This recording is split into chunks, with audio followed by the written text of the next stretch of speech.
Hi, this is Micornus Phokane, the leader and the founder of Church Governance Solutions.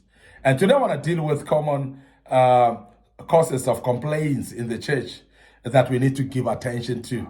Common complaints in the church that we need to give attention to. In fact, as Church Governance Solutions, we are emphasizing that don't ignore any complaints in the church. Attend to them. And please, some of them just need public relations that you are going to give them attention. There are people that complain because they need attention.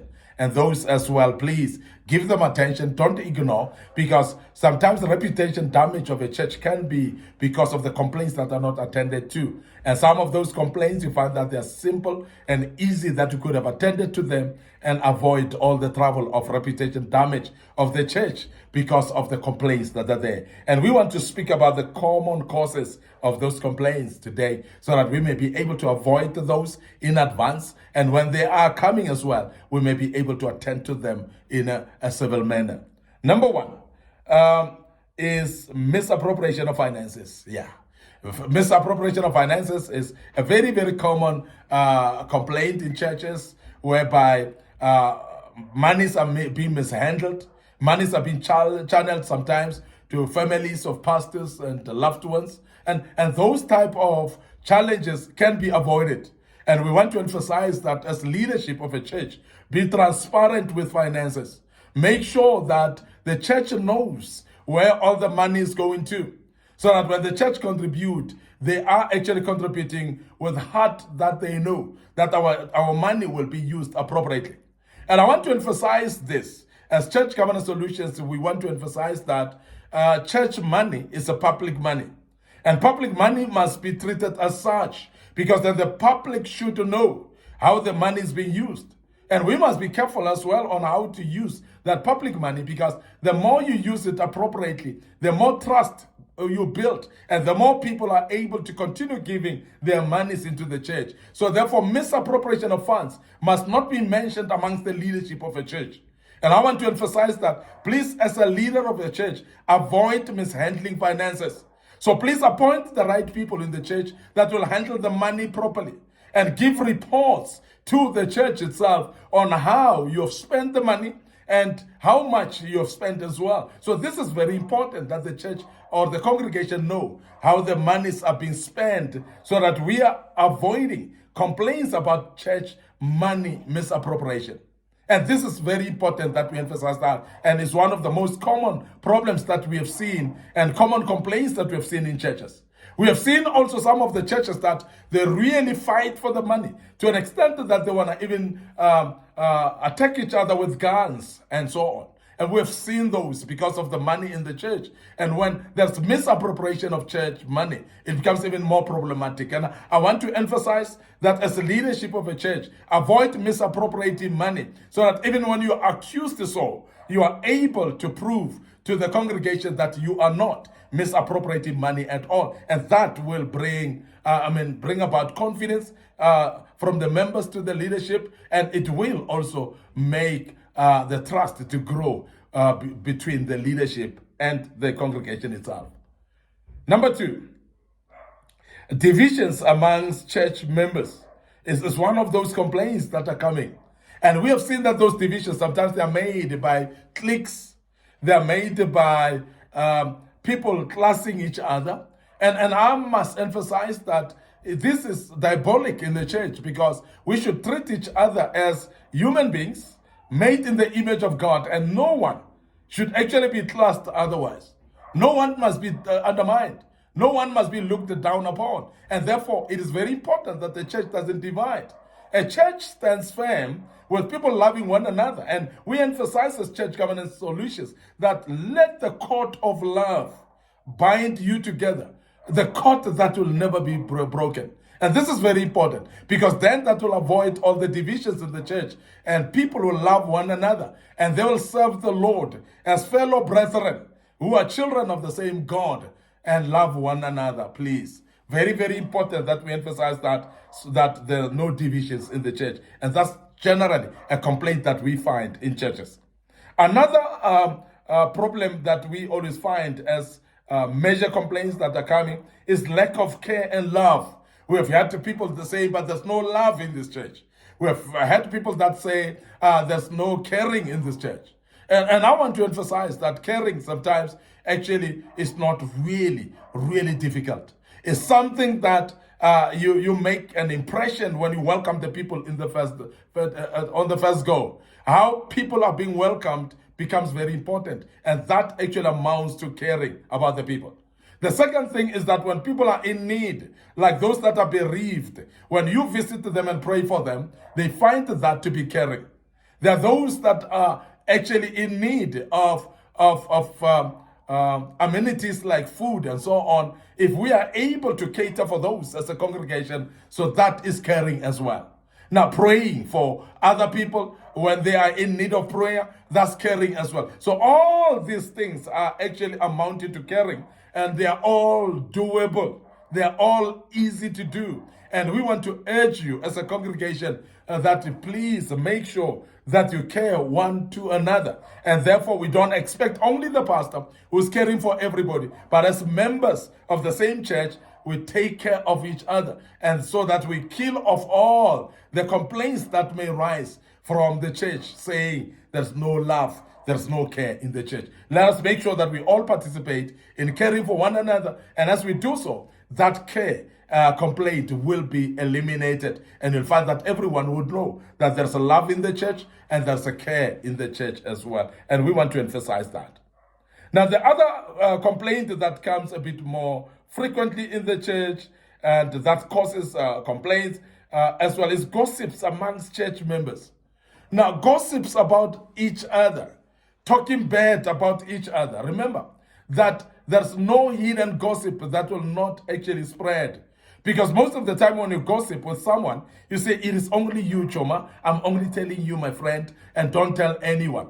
Now, your friend is having another friend, and he or she is going to go to another friend and say, this is not to be spoken, my friend. It's only you. I'm telling only you and nobody else. And the very same friend that you tell is having another friend as well. And that's how the wildfire of gossips in the churches are spreading. And when gossips come, they cause a lot of, they ruffle a lot of feathers, and they cause a lot of complaints in the church, because many people that have been spoken about and gossiped about, they feel hurt, they are broken, and therefore they will actually walk out of the church, and there will be a lot of complaints about that as well.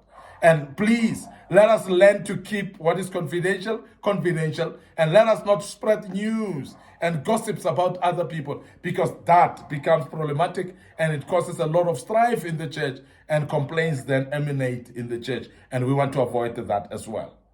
So the other thing is questioning appointments into positions. And that's another cause of complaints in the church, whereby people question the criteria of leadership appointments.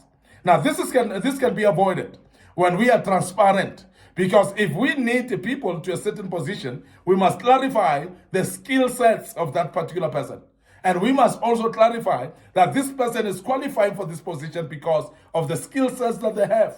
So therefore, it must be that people are not appointed because they are our own relatives. We're not appointing them because they are our friends and so on. People should understand that the appointment criteria should be transparent to an extent that everybody know why somebody has been appointed to a leadership position, because then otherwise that ruffles feathers as well. And we've seen people complaining in churches because they feel overlooked. They feel that there are people that don't qualify, that has been appointed to certain positions that they themselves qualify. Those are type of grumblings that you'll get in the church because of poor leadership appointments as well. So that we must be careful of as leaders in a church, so that we appoint people appropriately and we become very transparent about it as well. The other thing that causes a lot of complaints in churches is lack of progress in church projects. And that is something that I want to emphasize. That when you are announcing in the church raising funds for building, and make sure that the money starts the building and you start progressing from that point.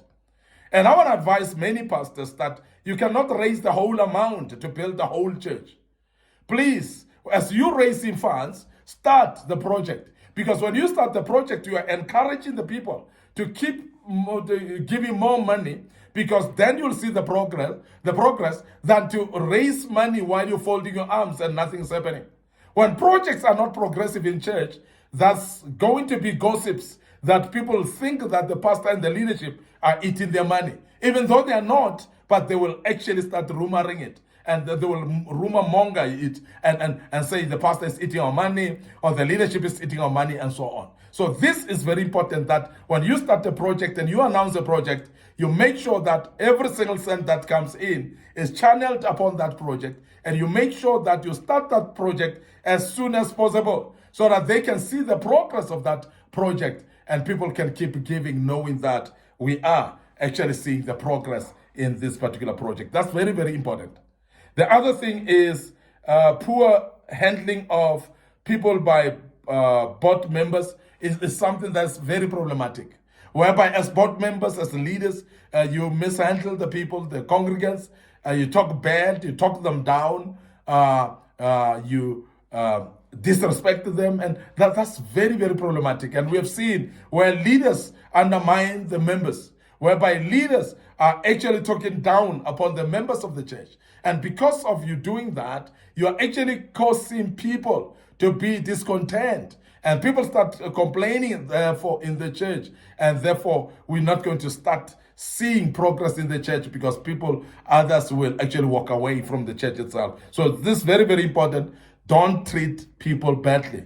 Make sure that as a leader, you treat people equally and you respect each and every member of the church equally without classing them at all. And this is very, very important to do so.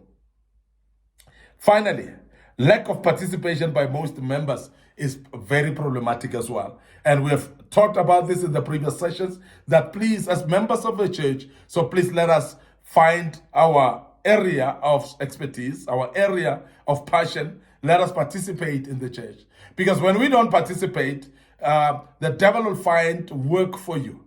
And that's the reason why we find that in places whereby there are a lot of lazy people, there's a lot of gossips, because people have got enough time to talk about others. But when you are busy with something, you don't even have time to gossip. You don't have time to play around drinking coffee with people that are gossiping about others, because you are so busy to an extent that you're not going to allow any gate or any door for the devil to come and convince you to talk about other people. So please, let's make sure that we are part of activities. Let's make sure that we participate fully in the church. And as we do so and participate, we are going to start to see that less complaints in the church will be there, and we'll never see much grumblings and complaints in the church, because everybody will be busy doing something about it. I want to end up here today, your host, Micornus Phokane. I'm the leader and the founder of Church Governance Solutions. And before I check out today, I want to remind you of our social media platforms, our Facebook pages, Micornus Phokane and Church Governance Solutions. So please like those pages and make sure that you click follow as well, and click the notification buttons so that you may be reminded when we've got videos of teachings of this kind. And don't forget our YouTube channel as well. It's under Young Men Empowerment Forum. So please make sure that you subscribe, click notification button as well. Our TikTok account as well, our younger audience, we've seen them focusing more on our TikTok account. The same material that's posted on Facebook. So we want to urge you to share those platforms with your loved ones and your colleagues, those people that you love dearly. Share with them these particular platforms so that they can learn as well and become better. Till we meet again in the next session as well, I want to urge you to continue listening to us and make sure that you learn out of that. May the good Lord bless you. Allow me to say cheers for now.